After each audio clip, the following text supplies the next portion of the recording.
পাশের বাড়ির বৌদির জামাই বোকা। একদিন বৌদি আমায় ডেকে নিয়ে বলল, তোর দুলাভাই একটা বোকা। আমার কষ্ট অভাব দূর করতে পারে না। আমি বৌদির কথা শুনে অবাক হয়ে যাই। একদিন বৌদি আমার সাথে যা করেছিল তা শুনলে তোমাদের চোখ কপালে উঠে যাবে। আমি তখন ছোট, ক্লাস 7-এ পড়ি। আমাদের পাড়ায় প্রতিদিন রাতে গানের আসর জমত। গ্রামে আমাদের আড্ডা গুরু নীরব ভাই। স্কুল না থাকলে সারাদিন তার ঘরে বসে থাকি আর মোবাইলে গান শুনি। আমাদের এলাকার রাজু ভাইয়ের বউ একটু অন্যরকম।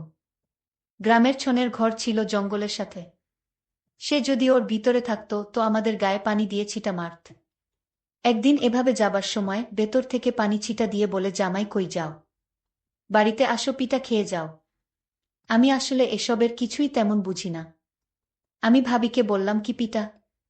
আরে ভেতরে আসি না। আমি বোকার মতো ভেতরে যেতে চাইলে ভাবিকে দেখে আমি চমকে উঠি।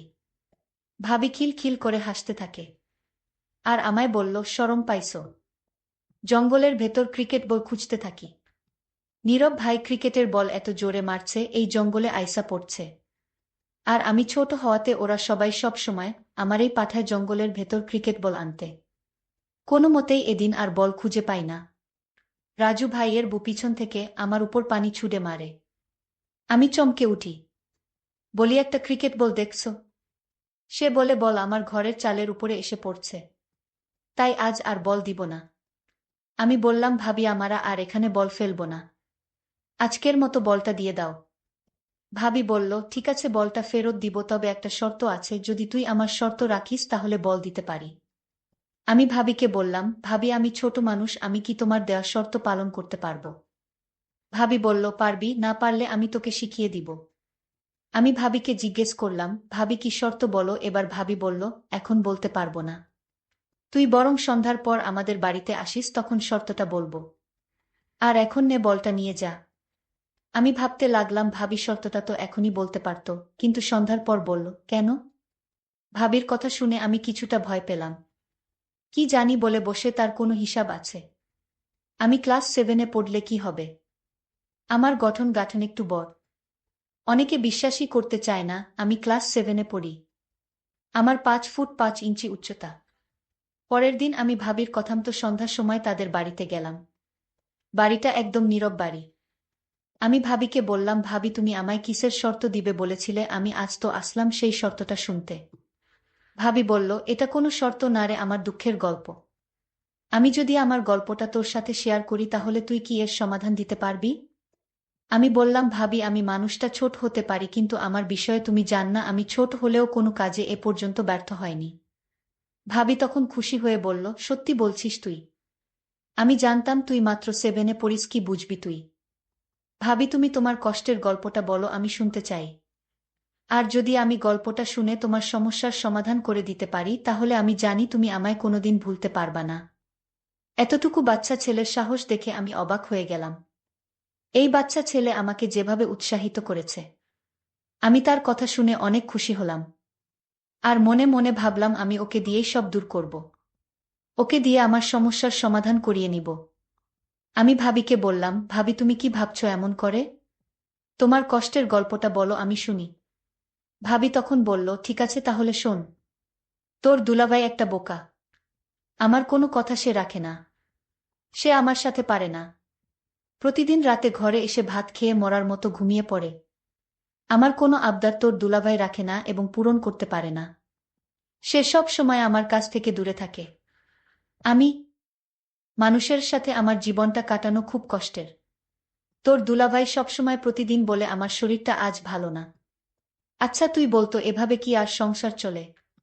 এই সংসারে আমি চলে যেতে চাই, কিন্তু আমার মা বাবা তো অসহায়, আমি তাদের কষ্ট দিতে চাই না। আমার বাবা যখন আমায় ফোন করে জিজ্ঞেস করে কেমন আছিস মা, আমি তখন বুক ভরা কষ্ট নিয়ে বলি, ভালো আছি বাবা। কিন্তু আমার তো মনের ভিতর শান্তি নাই। আমি তো একটু সুখের ছোঁয়া পাই না এই সংসার থেকে। আর তাই আমার মা বাবাকে মিথ্যা সান্ত্বনা দেই যে আমি ভালো আছি। আচ্ছা তুই বলতো একটা সংসারে মেয়েরা কি চায়? এই সংসারে আমি বেঁচে থেকেও যেন মরে আছি। তোর দুলাভাইরে কত করে বললাম, কবিরাজ দেখাও, সে আমার কোনো কথাই কানে নেয় না।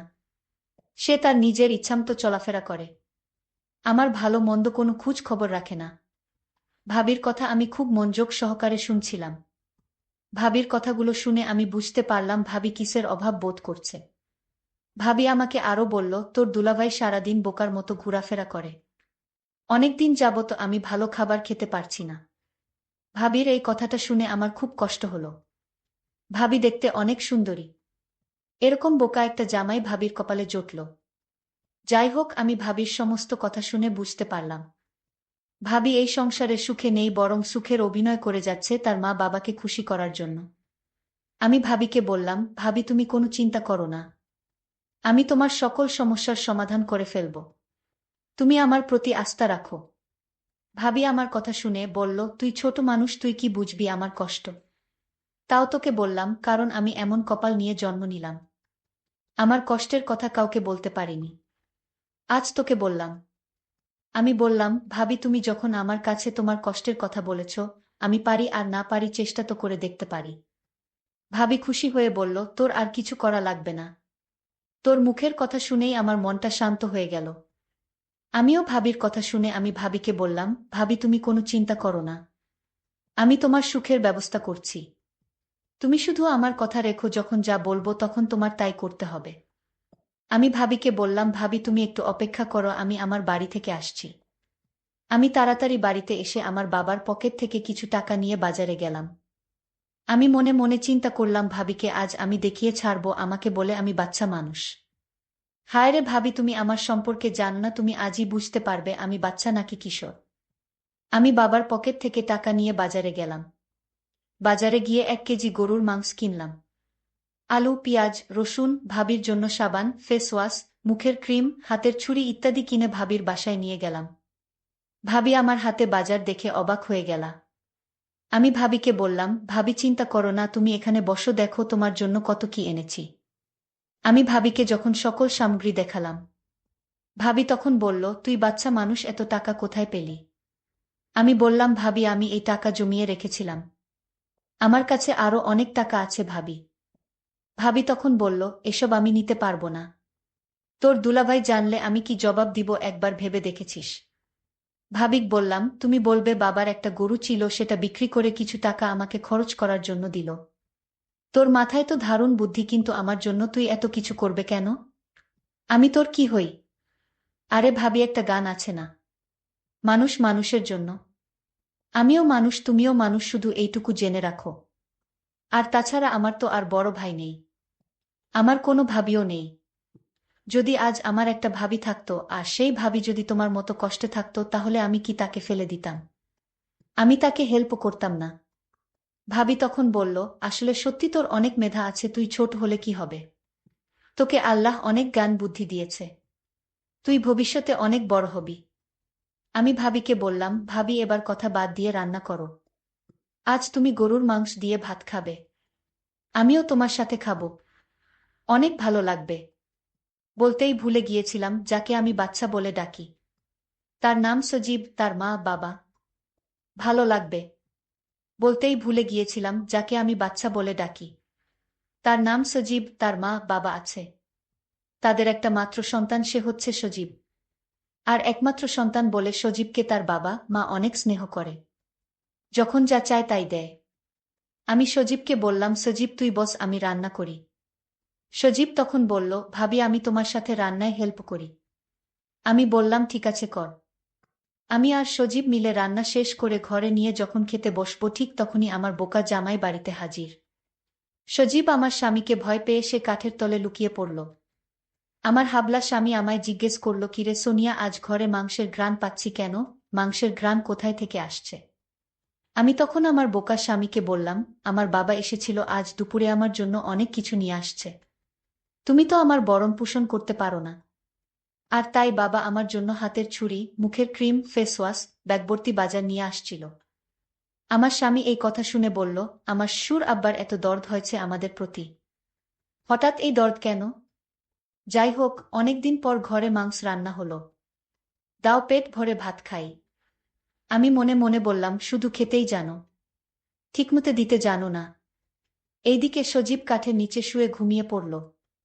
আমি আমার স্বামীর জন্য ভাত আর মাংস নিয়ে তার কাছে গেলাম, তাকে খেতে দিলাম। সে শুধু মন ভরে ভাত খাচ্ছে। আর একটা বার জিজ্ঞেস করল না, তুমি খাবে না, আমার সাথে তুমিও খাও না। সে তো এই কথাটা বলতে পারত, কিন্তু তার মাথায় এতখানি বুদ্ধিও নেই। শুধু নিজের বুঝটাই বুঝে। আমার কষ্টটা একবারও জানতে চায়নি। যাই হোক, সে খেয়ে ধেয়ে বিছানায় শুয়ে নাক ডেকে ঘুমাচ্ছিল। আমি তখন কাঠের নিচে সজীবকে বললাম, সজীব আয়, সজীব তোর দুলাভাই ঘুমিয়ে গেছে। দেখি সজীব ঘুমিয়ে পড়েছে। আমি তাকে হুঁশ করার জন্য একটু পানি ছিটা দিলাম। তখন সে লাফ দিয়ে উঠে পড়ে।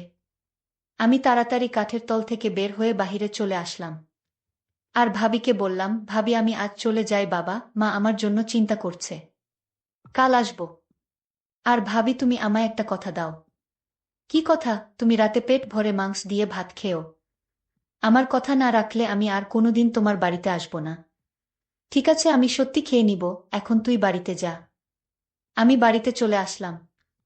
রাতে শুয়ে শুয়ে শুধু ভাবির কথা চিন্তা করতে লাগলাম। আমার সারারাত অস্থির অস্থির লাগছিল। আমি কিছুতেই এই রাতটা ঘুমাতে পারলাম না। আমি সিদ্ধান্ত নিলাম, যে করে হোক ভাবির সমস্ত কষ্ট দূর করতে হবে। আর দুলাভাই যা পারে না তা আমি করে দেখাব। ভাবির কোনো সন্তান নাই। বিয়ে হয়েছে 5 বছর হয়েছে, তাও তাদের কোনো সন্তান হয়নি। আমি সিদ্ধান্ত নিলাম ভাবিকে এই নরকে আর রাখব না। আমি তাকে সমস্ত সমস্যার সমাধান করব। পরের দিন দুলাভাই গঞ্জে চলে গেল। আজ মনে হয় রাতে ফিরতে পারবে না। ফিরতে ফিরতে কাল সকাল নাগাদ হবে। আমি তাড়াতাড়ি ভাবির বাড়িতে গেলাম, গিয়ে দেখি ভাবি শুয়ে আছে। আমি ভাবিকে ডাক দিলাম, ভাবি এই অবেলা শুয়ে আছো কেন? শরীর খারাপ নাকি? ভাবি বলল, আমার কোমরটায় প্রচুর ব্যথা হচ্ছে। আমার স্বামী এ পর্যন্ত আমায় কোনো ওষুধ কিনে দেন নাই। আমি ভাবিকে বললাম, ভাবি আমি তোমার জন্য ব্যথার ওষুধ নিয়ে আসি। ভাবি বলল, না লাগবে না। আমি ভাবিকে বললাম, ভাবি ট্যাবলেট না খেলে তো ব্যথা সারবে না ভাবি।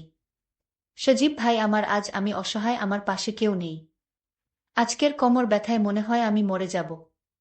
এই জন্যই তো বললাম ঔষধ নিয়ে আসি। ভাবি বলল, ঔষধ লাগবে না। তুই কোমরটা একটু মালিশ করে দে, তাহলেই ব্যথাটা কমে যাবে। আমি ভাবির এমন কথা শুনে আমার কেমন জানি লাগছিল। আমি বললাম, ভাবি আমি পারবো না মালিশ করতে, আমি বরং ডাক্তার নিয়ে আসি। ভাবি তখন আমায় বলল, আরে বোকা ছেলে, এই ব্যথা মালিশ ছাড়া কমবে না। তুই অয়তা ডাক্তার নিয়ে শুধু খরচ বাড়াবি। তুই একটু মালিশ করে দিলেই ব্যথাটা কমে যাবে। আমি ভাবির ব্যথার কষ্ট দেখে আমি মালিশ করে দিলাম। 5 মিনিট পর ভাবি ব্যথা কমে যাওয়ায় ঘুমিয়ে গেল। আর আমার মনের আশা করে নিলাম। আর ভাবিও এটাই চেয়েছিল। আমি ছোট হলেও তা বুঝতে পারি। আমি যেদিন বল আনতে গিয়েছিলাম সেই দিনই বুঝতে। এতদিন ঢাকায় ছিলাম। ভাবি আমাকে দেখে বলল, সজীব তুই কেমন আছিস? ভালো ভাবি, তুমি কেমন আছো ভাবি? আমি ভাবির মুখে হাসি দেখতে পেলাম। আমি কোনোদিন ভাবিকে এমনভাবে হাসতে দেখিনি। ভাবি আমাকে ঘর থেকে একটা মিষ্টি নিয়ে এসে বলল, নে মিষ্টি খা। আমি বললাম, ভাবি এটা কিসের মিষ্টি? ভাবি বলল, আমি মা হতে চলেছি। আমার আর কিছু বুঝতে বাকি রইল না। বন্ধুরা, আজকে গল্পটি কেমন লাগলো তা অবশ্যই কমেন্ট করে জানাবেন। আর এরকম নতুন নতুন গল্প পেতে আমাদের চ্যানেলটিকে সাবস্ক্রাইব করে পাশে থাকবেন। ধন্যবাদ।